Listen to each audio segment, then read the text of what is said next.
ঘরোয়া লিগের ব্যস্ততা পেরিয়ে আবারও পর্দা উঠছে ইউএফা চ্যাম্পিয়ন্স লিগের প্লে অফ পর্বে।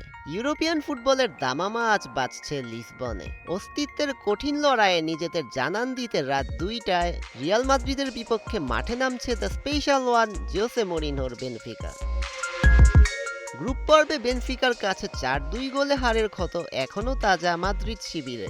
গোলরক্ষক ট্রুবিনের শেষ মুহূর্তের গোলে শেষ 16 টিকিট হাতছাড়া হয় লস ব্লাঙ্কোদের। সেই ধাক্কা না কাটতেই প্লে অফে আবারও প্রতিপক্ষ সেই ইগলরাই। প্রতিশোধ নিতে মরিয়া আর বেলোয়ার শিষ্যরা। সোসিয়েদাদের বিপক্ষে এমবাপেকে বিশ্রাম দিয়ে যেন সব শক্তি জমা করে রাখা হয়েছে এই মহারণের জন্য।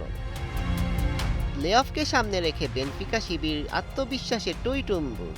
সংবাদ সম্মেলনে মরিনহো স্পষ্ট করে জানিয়ে দিয়েছেন, মাদ্রিদকে হারাতে প্রয়োজন নেই কোনো অলৌকিক কিছুর। টানা 6 ম্যাচ অপরাজিত থাকার ধারাই এগিয়ে রাখছে ইগলদের। মাদ্রিদের সাথে শেষ 5 দেখায় 3 জয় বেনফিকার, যা মানসিকভাবে এগিয়ে রাখছে ওতামেন্ডিদের। তবে ইনজুরি কাটিয়ে আলেকজান্ডার আর্নল্ড ও রুডিগারের ফেরায় মাদ্রিদ শিবিরও ফিরেছে স্বস্তি। একই সময় স্টাডি লুই দুতে মুখোমুখি হচ্ছে ডিফেন্ডিং চ্যাম্পিয়ন পিএসজি ও মোনাকো। চলতি আসরে খুব একটা ছন্দে নেই দেমবেলেরা। গ্রুপ পর্বে 8 ম্যাচে 14 পয়েন্ট নিয়ে 11 নম্বরে তারা। অন্যদিকে 2 জয়ে 10 পয়েন্ট নিয়ে পয়েন্ট টেবিলের 21 নম্বরে মোনাকো।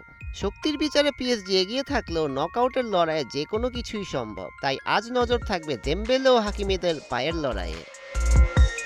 ইদুনা পার্কে বুরুশিয়া ডর্টমুন্ডের সামনে আতালান্তা। লিগ পর্বে 8 ম্যাচে 13 পয়েন্ট নিয়ে 15 নম্বরে ইতালিয়ানরা। অন্যদিকে 3 জয়ে 11 পয়েন্ট নিয়ে 17 নম্বরে ডর্টমুন্ড।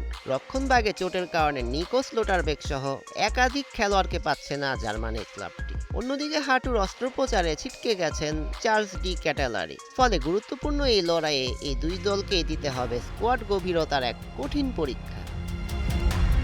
লিসবন, মোনাকো আর ডর্টমুন্ড 3 শহরে আজ নির্ধারিত হবে ইউরোপের মহারণের পরবর্তী অধ্যায়। প্রতিশোধ, আত্মবিশ্বাস আর টিকে থাকার লড়াইয়ে কে এগোবে শেষ 16 পথে, তার উত্তর মিলবে আজ রাতেই। সৈয়দ রেজওয়ান রহমান, 71।